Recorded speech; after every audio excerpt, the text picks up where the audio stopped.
Γεια σας, με λένε Ντίνο. Θα σας μάθω μερικά από τα κόλπα με τράπουλα. Το συγκεκριμένο κόλπο λέγεται Between the two red queens, ανάμεσα στις δύο κόκκινες βασίλισσες. Προφανώς θα χρειαστούμε δύο κόκκινες βασίλισσες και να τις βρούμε.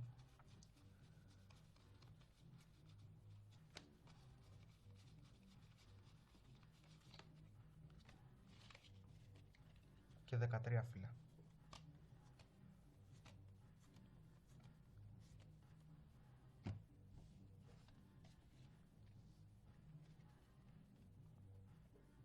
Ο θεατής θα διαλέξει μια από τις κάρτες, όποια να είναι, ας πούμε αυτή. Βάλε σκάρο.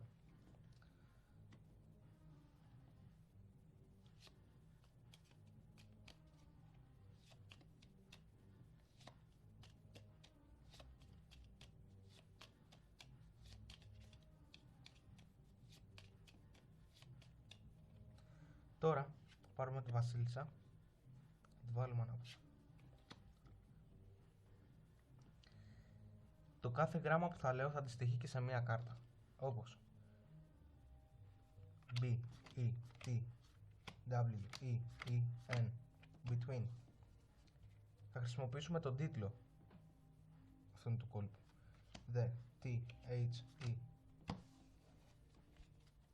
T, W, O, 2, R, E, D, Red,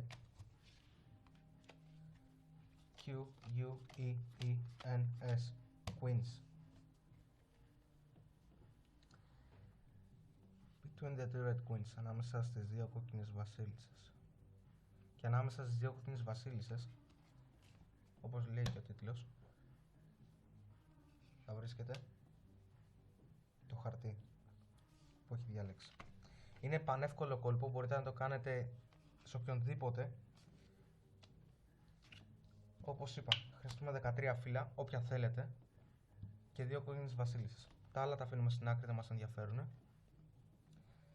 Όταν ο θεατής διαλέξει μία κάρτα, ας πούμε αυτή, βάλες μπαστούνι, την βάζουμε, την τοποθετούμε στο τέλος. Τελευταία. Στο ανακάτεμα κρατάμε την πρώτη και την τελευταία κάρτα. Εδώ είναι λίγο δύσκολο. Θέλει λίγο εξάσκηση. Κρατάμε την πρώτη και την τελευταία κάρτα. Τραβάμε τις υπόλοιπες και τις ανακατεύουμε από πάνω. Την πρώτη χρησιμοποιούμε για να καλύψει την τελευταία. Μπορείτε να ανακατέψετε όπως θέλετε, μπορείτε να βρείτε άλλο τρόπο, μπορεί να ξέρετε άλλο τρόπο. Αλλά φροντίστε η τελευταία κάρτα να μείνει εκεί που είναι.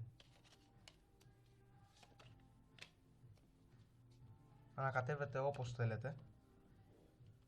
Και τώρα τοποθετούμε όποια από τις δύο βασίλισσες θέλετε, δεν έχει σημασία, στο τέλος, ανάποδα. Προφανώς ο θεατής δεν ξέρει ότι η κάρτα του είναι ακόμα στο βάτο. Και έχουμε και λέμε. Όπως είπα και πριν, το κάθε γράμμα που θα λέω, μόνο στα αγγλικά, στα ελληνικά δεν πιάνει, θα χρησιμοποιούμε και μια κάρτα. B, E, T, W, E, E, N, Between. The, T, H, E,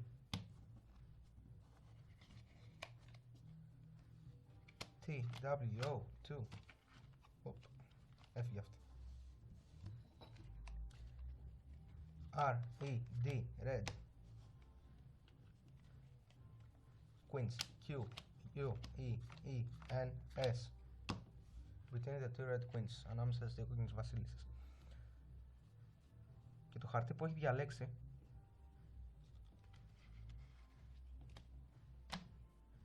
βρίσκεται εδώ.